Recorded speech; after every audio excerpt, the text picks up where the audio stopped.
Assalamualaikum warahmatullahi wabarakatuh. Baik, kami dari kelompok 7 akan menjelaskan tentang siklus karbon, nitrogen, dan fosfor. Siklus yang pertama yaitu siklus karbon akan dijelaskan oleh Natasha.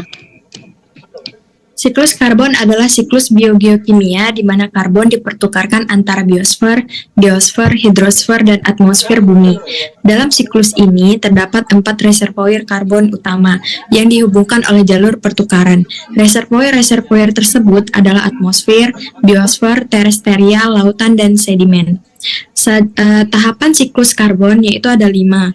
Proses fotosintesis, rantai makanan, proses respirasi, proses dekomposisi, dan pembakaran sumber energi fosil. Selanjutnya, siklus fosfor yang akan dijelaskan oleh saya sendiri.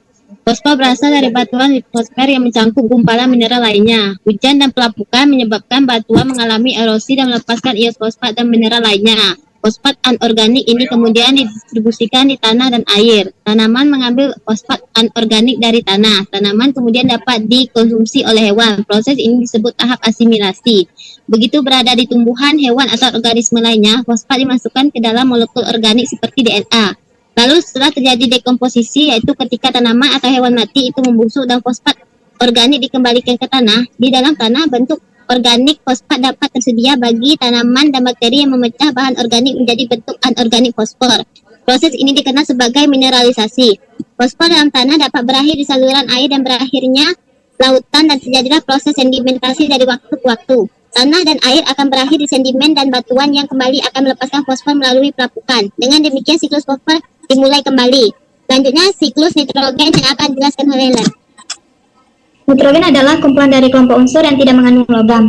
Langkah-langkah dalam proses daun nitrogen dari awal hingga akhir yaitu fiksasi. Untuk dapat digunakan oleh tanaman, nitrogen harus mengalami proses fiksasi. Gas nitrogen yang berdifusi ke dalam tanah dari atmosfer akan difiksasi oleh bakteri tertentu. Gas nitrogen kemudian diubah oleh bakteri menjadi amonia yang dapat diserap oleh tanaman. Energi listrik yang besar pada petir mampu memecah ikatan molekul nitrogen di atmosfer.